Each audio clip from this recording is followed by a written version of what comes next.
Imagine waking up tomorrow, not knowing where you'll sleep tonight.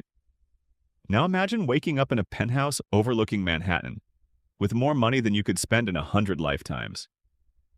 Here's the crazy part. Those two people don't just have different bank accounts, they live in completely different realities. The way they think, the problems they worry about, the food they eat, the people around them. Even how they spend a random Tuesday afternoon completely changes. Today, we're following Jack through every level of wealth, from having absolutely nothing to becoming a billionaire.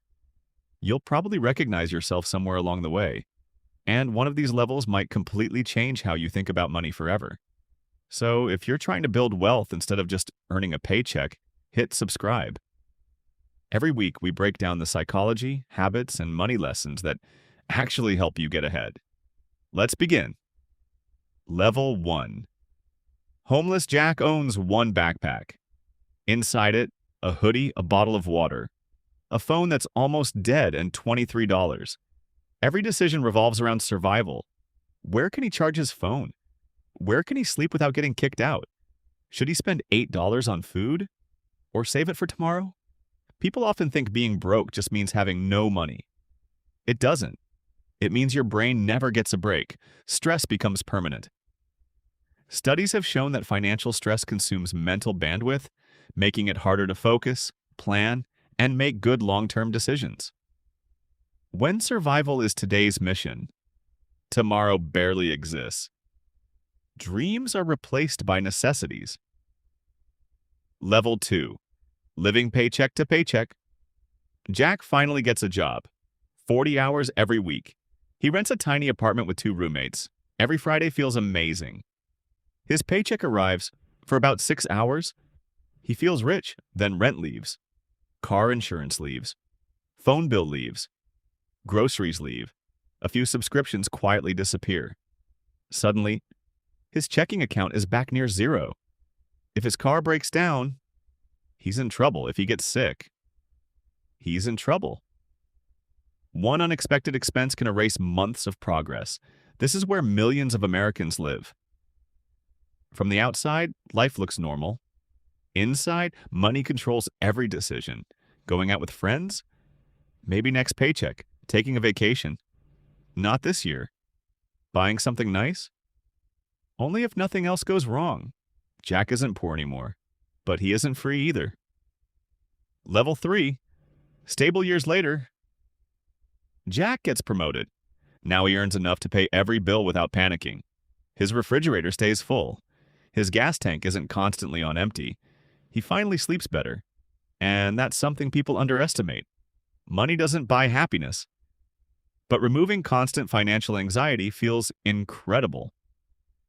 Jack starts building a small emergency fund. $3,000, then $5,000. Eventually, $10,000.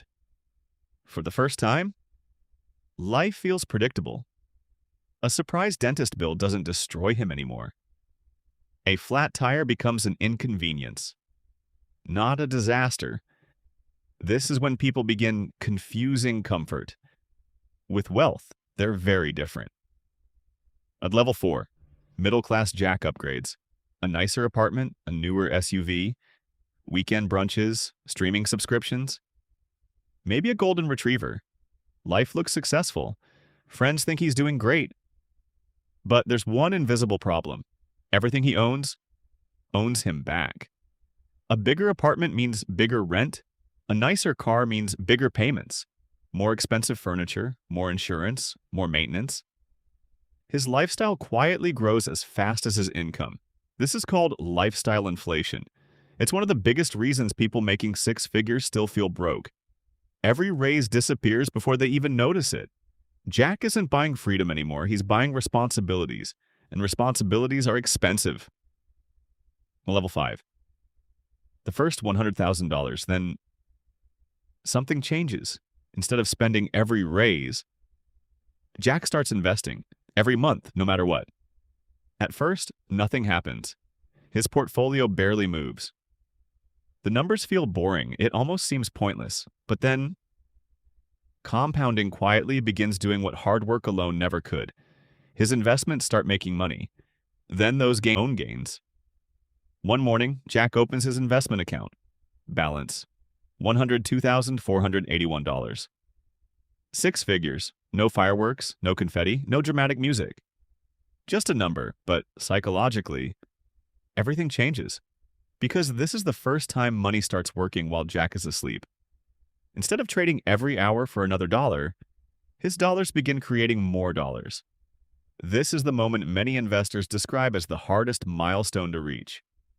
Not because it's impossible, but because the first 100,000 requires almost entirely your own effort. After that, momentum becomes a real thing. Jack still isn't rich. He still goes to work. He still budgets. But now he knows something most people never experience. Building wealth isn't about getting lucky.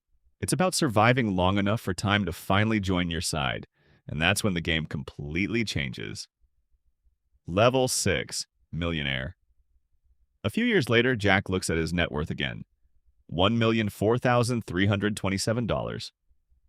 He smiles, not because he can suddenly buy a private jet, but because he finally understands what real wealth feels like. The biggest surprise? His life doesn't look dramatically different. He still shops at regular grocery stores. He still compares prices. He still enjoys cheap coffee more often than fancy cafes. The difference isn't luxury, it's freedom. If he hates his job, he can leave. If he wants to spend 3 months learning a new skill, he can. Money no longer tells him what to do every single morning. Time becomes his most valuable asset. This is also where many people realize something unexpected.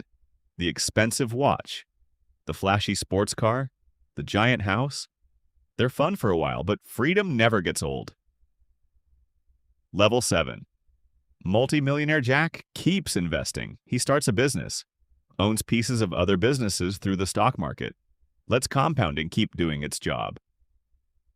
Eventually, his net worth crosses $10 million. Now something strange happens. He almost never thinks about everyday prices anymore. Gas, groceries, phone bills, restaurant checks, they barely register. Instead, he asks different questions. Is this worth my time? Will this decision create more opportunities? Can I buy back my time? He hires people to handle tasks he used to spend hours doing himself. Not because he can't do them, because his time has become more valuable than the money they cost. The wealthy don't just buy nicer things, they buy time. Level 8, 100 million. At this level, Jack's world changes again. He isn't just investing anymore, he's creating opportunities. He funds startups, invests in real estate, owns companies instead of simply working for them. His network changes, his conversations change. Instead of discussing salaries, people around him discuss acquisitions, investments, and building companies. Problems become bigger too. A bad decision doesn't cost a few $1,000s, it can cost millions. Ironically, the higher you climb, the less your life is about spending money, and the more it's about making decisions. Level 9. Billionaire finally. Jack reaches the level almost everyone dreams about, a billionaire. This is where movies often get it wrong. People imagine endless yachts, private islands, gold-plated everything. Sure, some billionaires enjoy those things, but the biggest difference isn't what they buy, it's the scale they operate on. A billionaire can influence industries, fund medical research, launch rockets, build companies employing hundreds of thousands of people. Money stops being a way to buy stuff. It becomes a tool to shape the world. And here's the surprising part. Many billionaires don't keep score by what they own. They keep score by what they build. For them, the game was never really about the money. Money is simply the scoreboard. The lesson. So, which level is the happiest? There isn't a single answer. The jump from homelessness to stability is life-changing. The jump from paycheck to financial security brings peace. The jump from employee to investor creates freedom. And beyond that, the numbers matter less than most people think.